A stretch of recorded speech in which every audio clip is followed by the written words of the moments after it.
Howdy ho, my friends. How's everybody doing tonight? Well, Carpo here for another After Dark series. I'm sitting in my car out in front of my house. Something I actually haven't done in a long time. It's probably a good quiet spot. But I should say I haven't had a car in so long to sit in, really. I guess I could sit in my wife's car, but there's something about having your own vehicle. I don't know. It's just one of those weird things about being human. So this evening I wanted to talk, I guess, right to the point, about criticism and how to take criticism. And, what got me into this subject here today was, earlier today I was reading a variety of articles about how to discuss things with people that either won't believe in facts or aren't interested in facts, or how to deal with people who are either thin-skinned or people who get defensive. And we all do it. I mean, I get defensive sometimes, but what I've learned is over the years, my defensiveness is for nothing more than to resolve an argument through understanding. I don't see argument as a bad word. To me, it's just a process. So when I have an argument with somebody who doesn't think that way, they can easily take it the wrong way. And, I had a conversation with my friend earlier, one of my buddies, who mentioned that, I told him he needed to thicken up his skin a while back, and he said it bothered him, and we kind of laughed about it, because he said he realized at that point that he probably did, and it's when you know yourself that well. I mean, that's important, to know yourself well enough to know when you need to not take things so personally, and especially with politics, for example. You have, people with different beliefs. You can't let it ruin a friendship or a marriage, but with religion, it can be very similar. People have different religious beliefs, and, getting married to, say, someone who has a completely opposing religious belief, you may think it'll work out in the long run because the lust overcomes the belief, but eventually it creeps back in, and, we have to say, wow, can I be with a person who has completely different views? And for example, with my wife, I can take criticism from my wife, but it's not always easy, because it's hardest to take criticism from those you love. But there's two different types of defensiveness that come up when people criticize others. And what I've noticed is that there's a defensiveness due to the fact that it's true. If somebody calls you out on something you've done, it's true, you might get defensive. However, if someone calls you out on something that's blatantly false, that they think is true, you may get just as defensive. I know I do. And generally I get more defensive when I know a person's wrong about something. And then it does become more frustrating when you want to correct it by looking up facts, and today facts don't matter anymore to anyone. This world is just chaos. Nobody wants to believe anything. I thought that the internet would bring a world where people would just have more avenues to learn about things and understand them, but it seems like people have shut down, that the information overload has caused us to really believe that nothing is real anymore, and it seems to be an easy way out. For me, that's not enough. I have to learn as much as I can and develop a rational understanding of my world as best I can, not knowing anything or complete facts, but trying, at least.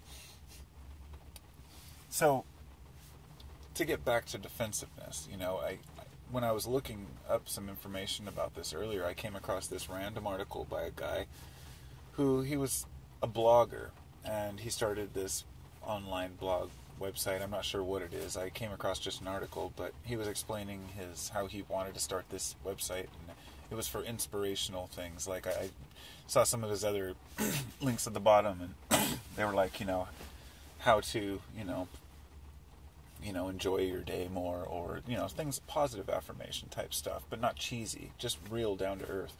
And the article was, what to do about criticism, how to take criticism. And he was saying it really bothered him when he first started, because he might get one critical comment out of 100 or 1,000 even. He said he's had, a couple million views over, a couple of years, and in that time, he rarely gets a negative email. But when he does, he says they stand out. And I know what he's talking about. I might get 100 positive comments on a variety of videos I make, or positive or neutral, in other words. And then one person who's just very hostile and mean, who says something like he was saying, that people would write things like, "Oh, what a waste of time reading that," or "that was garbage." And to someone like me, those are such trivial comments. But to him, they really bothered him. And the reason they're trivial to me is because I do talk about controversial things on my YouTube channel, and I always have. So I expect to get controversy, and I have no problem with debates, arguments, and different, points of view. Of course, sometimes people will just tell me, "I'm going to unsub you," or, try to threaten me with telling me that, they're going to leave my channel, and I'm like, look, I'm here talking about what I feel like talking about. If I got defensive and tried to explain myself to every single person who had a problem, it'd just take forever. But going back 5 years when I started my channel, that's exactly what happened.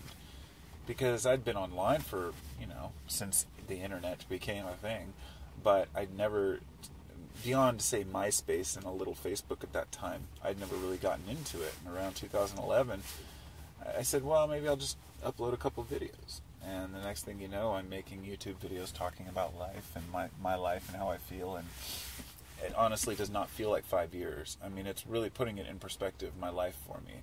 To say, holy shit, I've been making videos for 5 fucking years already? I mean, that's a long time. But I've seen my own growth in that time. And I've learned how to not worry about criticism, but to learn to take it when it's warranted and needed. And I guess I should, make sure not to forget one of the main points of this, which is, who is worth taking criticism from? If some random, no-named, anonymous person on the internet trolls you and calls you a name and says you suck, I've seen a lot of people fall for that stuff. And it's generally not worth the time to argue.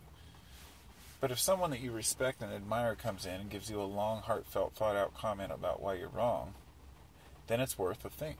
It's worth reasoning and giving it a rational thought without getting defensive to say, are they right? And then explaining yourself. And more often than not, people can't explain themselves. And this is difficult. A lot of people just aren't very good with language. And they're not very good with explaining how they really feel. And one of the crucial aspects of debating and arguments and understanding each other that I've run across is that when people run out of information, when they run out of facts and they have nowhere to turn to, and you're winning the argument because you know that they're wrong, they almost always resort to ad hominem attacks or personal attacks on the person, which is a fallacy. And it's something that everyone has experienced this. You're talking with somebody about something, everything's cool, and then you start to debate whether or not something's true, and the next thing you know that you say, well, this is the facts and you're wrong, and then they just say, well, you're a dumbass, or you're just a stoner, you should stop smoking pot, you're just killing your brain cells, things like that. All these little jabs, they're all desperate attempts to try to gain the upper hand. And for me, it's about learning and understanding. So every argument, debate I get into, it's about saying, what can you prove to me? And it's not about being right. It's about being correct. Both people. See, it's not about who's right, because when two people have a discussion, they can right each other in many ways. And I've gone back to people and said, you were correct about this. And I've had people come back to me and say, you were correct about this. But, taking criticism when it's true is a very important thing to be able to do. But we each have our own degree to what we accept, I'm not going to put up with somebody's criticism if they're being rude. No matter how true a person's comment is, if they follow it up with, you're a dumbass, then I'm going to tell them to fuck right off. That's just how I feel.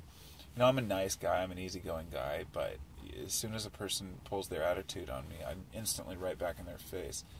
Because one of the things that guy said on that article I read was, one of a friend of his, he had a top-selling book, and somebody gave it like 1 star on Amazon and talked about how it was just a waste of time and it was lacking in substance. So he responded to the guy's rating, the guy's review, and said, something to the effect of, well, I apologize that it was lacking in substance for you. I'd like to make that right any way I can. Contact me and we can go out to lunch and we'll talk about it. And the guy actually did. And then the guy actually went out to lunch with him and explained it further. And then the guy went back and reviewed his response and said, maybe 1 star for the book, but I give him 5 stars for being a human, because he's like, I'm just amazed that he would actually take the time to come and meet with me and do this. Showing that a person is willing to take criticism. It's just that we just have to get to know them. And, people want to be able to explain themselves. They want to be able to be, in the zone of correctness to an extent. And if not, they don't want to be belittled for being incorrect. And I'll tell you, the more information that you have on things and the writer that you are on subjects, whatever it might be, and I only know this through certain, because I know that I have knowledge bias like everyone. I think I know more about most subjects than I probably do. It's rampant. Most people do. And when actually, asked about things, most people don't know as much as they think they do. And if they do, it's just repeated. And that's what we humans do. We hear things from people we respect, and we repeat it. For example, you don't know that all the scientific discoveries that have been made have really been made. You read about them. But you've never... How many of us have ever seen a double-slit experiment to see if light is really a particle or a wave? No, we hear about it, we read about it. We have enough people confirming it that we believe it to be true. I guess I could give a lot of examples, but some people don't believe it. For example, space. We've supposedly been there. It's right there in front of us. You can see it, but a lot of people think that there's no space. That Earth is flat and there's a dome over it. I mean, a million different beliefs about how things are. So nothing's going to satisfy everyone. We as individuals just have to believe and have enough faith in what we believe to not have to prove ourselves right. And this is where it ties into faith. I wanted to do a separate video talking about faith and belief. And in a lot of philosophies, faith and belief are much more important than facts. And people in today's world would just scoff at that. I know a lot of people hear that and they say faith more important than facts. That's ridiculous. But you look at it from the perspective of the facts can help us to lead a better life, but they won't answer the biggest questions that we want to know. No amount of material understanding will give us a deeper understanding of ourselves. We yearn for more as humans. And that's why the church still exists. That's why there are still religions. It's not because people just follow blindly. It's because people want that in their lives. And so instead of trying to abolish religion or conquer it or to try to spread it to everyone, we just allow people to believe what they will as long as they're not harming. And then it gets into the religious aspect of what people believe and interpret. And I could go on about that. But, debating with people who are religious is a very difficult thing too, because even though you have facts, as best you know, their faith overrides your facts as far as they know. So it can work against us too. I don't know. I think that arguments are important. I think discussion's important. I think being able to take criticism is important. And when you criticize something and somebody takes it very personal, it can often mean that they're unsure of what they believe. And I found this in the religious community quite a bit. There's been a lot of justification and re-explaining and modern interpretations of, say, the Bible or the Quran. People trying to keep religion hip with the times, but people have a difficult time determining what the things mean. I don't know. What the hell is that? Somebody honking their horn out there.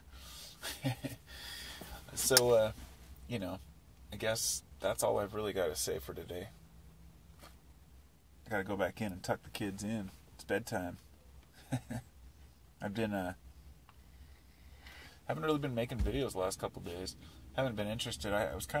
My jaw was kind of hurting the last few days from getting those teeth pulled, but it's finally getting better. And, anyway, I'll talk to you all later. Have a great day, and namaste, my friends.